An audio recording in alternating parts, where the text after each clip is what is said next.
Oh, I am so surprised to see you. How was your vacation? It was fine. Can I see you in my office, please? Absolutely. Let's go. Is Jillian going to be part of this conversation? Because I thought it was just between you and I. Well, actually, the whole issue involves Jillian, so I asked her to be here. Look, I don't know what she's told you, but actually, I'd love for you to explain. I don't know what you're talking about. The last time I checked, Jillian was sick, and then she came in on her day to work.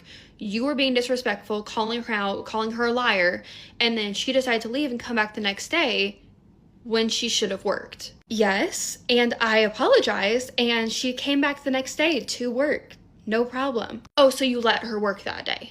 Yes, I absolutely did. That's weird because I have videos of you saying to Jillian that she cannot come back without a doctor's note. Well, so she did not work that day. You know what? Now that I think of it, she did not work.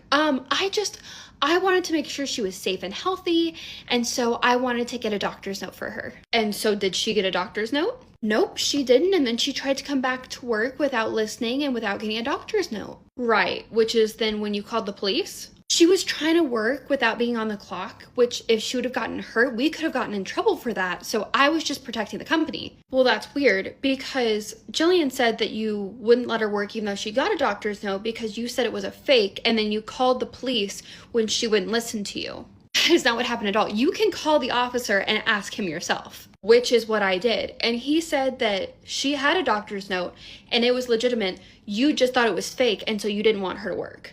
But she had it. Also, I'm confused about the fact that she got a doctor's note, emailed it, and you said it wasn't good enough and it had to be on paper. So she had to come back the next day with it on paper, and then you still said it was a fake. I think that officer was just confused. I just wanted to make sure that it was real because I know how much she loves this job. And no, he wasn't confused. I can call him and have him come in and tell me what happened, even though he already did. If you need it to be in front of you, though, that can happen. Okay, yes, I called the police, but he straightened it all out and she was allowed to work, so it was fine. Well, it wasn't fine because you put her on LOA without asking me, and I'm supposed to be the only one that puts people on LOA. And then told her that she couldn't work until next week because you didn't know how to take her off of LOA. Yes, I put her on LOA, but I didn't know how to take her off, and I didn't want to bother you during your vacation.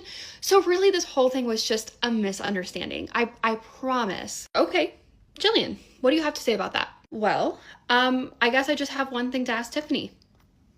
How many hours did I work yesterday? I told you earlier that you worked around 6 hours. I told you that I would make sure and keep track of your hours for you.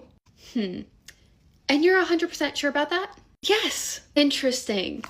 Earlier, I asked her how many hours I worked yesterday. I worked from 8 to 4:30, exactly 8 hours.